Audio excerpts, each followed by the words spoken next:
Bonjour, alors je vous retrouve pour ce petit cadre que j'ai fait. Donc je me suis permis là de vous le montrer, de montrer comment je le faisais. Étant donné que les personnages sont beaucoup trop loin pour qu'on puisse voir leur visage. De toute façon en plus ils sont de dos, donc voilà. Donc c'est le deuxième que je fais comme ça, j'aime bien.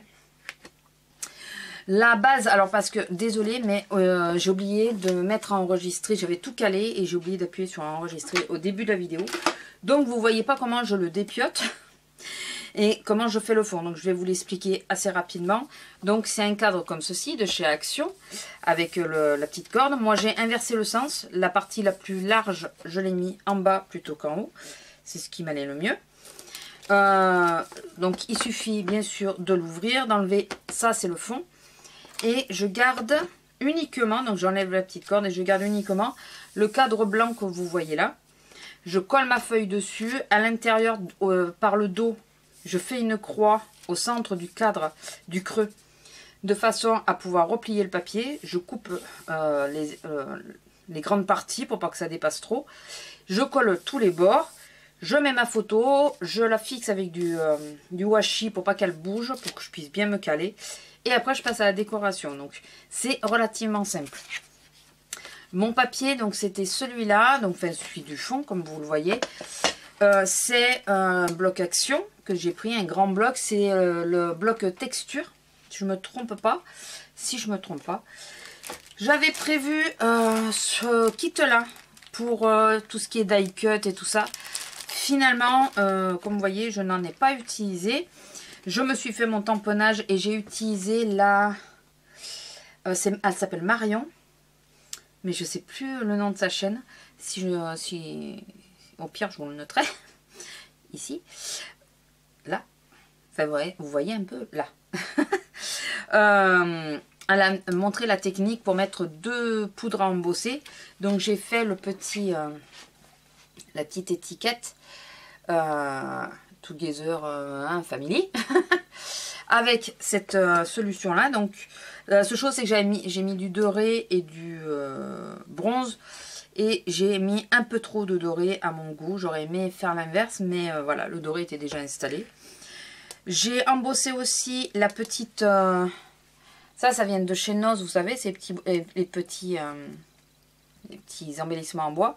Donc j'ai embossé de façon à ce qu'elle brille un peu plus. Et j'ai fait pareil avec l'encre marine.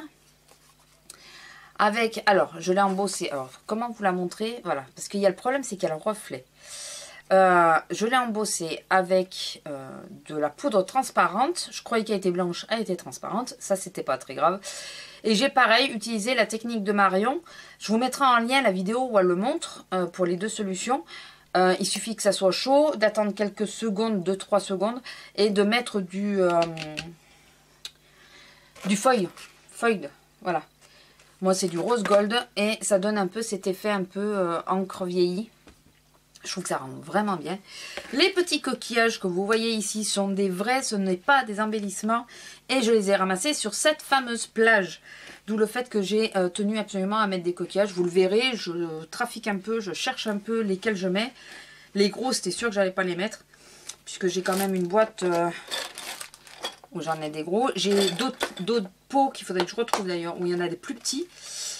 J'aurais été tentée de mettre un fond de sable dedans, mais j'ai peur que ça me salisse un peu. Et là, le problème, c'est que j'ai pas grand chose comme sable, donc ça fera plus de la poussière que du sable. Si j'ai l'occasion j'aurai l'occasion de retourner sur cette plage, c'est une plage qui est pas loin de chez nous, je ramasserai du sable et j'en mettrai, j'en tapisserai le fond, vous savez, pour que ça fasse vraiment, voilà, pour que ça fasse plage. Voilà. Donc voilà, j'espère que ce petit cadre vous plaira. Je vais vous laisser donc en musique pour le tuto, puisque j'ai continué d'écouter la télé pendant ce temps. Voilà, j'ai pas voulu arrêter la télé. Donc j'espère que ça va vous plaire. Enfin, je ne sais pas encore ce que donnent les images, donc j'espère que ça rendra bien. Et surtout, j'espère que l'idée vous plaît, que des petits cadres comme ça.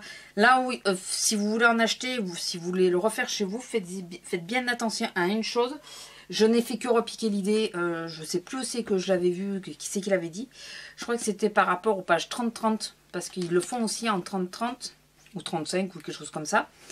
Je crois que c'est 32 d'ailleurs, puisque j'ai fait un cadre pour une amie. Et il faut bien regarder qu'il y ait de l'épaisseur entre le bord du cadre, le fond, et je ne sais pas si vous voyez là, et la vitre. Il faut qu'il y ait un espace, parce que sinon vous ne pouvez rien faire et rien mettre. Voilà, alors que là, vous voyez, les coquillages, c'est des vrais, et ils passent, quoi. Ils passent.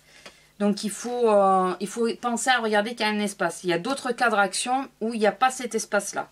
Donc si vous voulez faire le même système, faites bien attention à ça. Et ils sont, je vous ai pas dit, à 1, j'ai l'impression de prendre un train, à 1,99 €. Voilà. Écoutez, je vous laisse là avec ce petit tuto et dites-moi ce que vous en pensez, si ça vous plaît, si l'idée est bonne ou pas, ou enfin voilà, vous pouvez trouver ça moche aussi, hein, c'est possible. Bord de mer, c'est toujours compliqué. Donc voilà, je vous laisse, je vous fais de gros bisous et je vous dis à la prochaine. Bisous!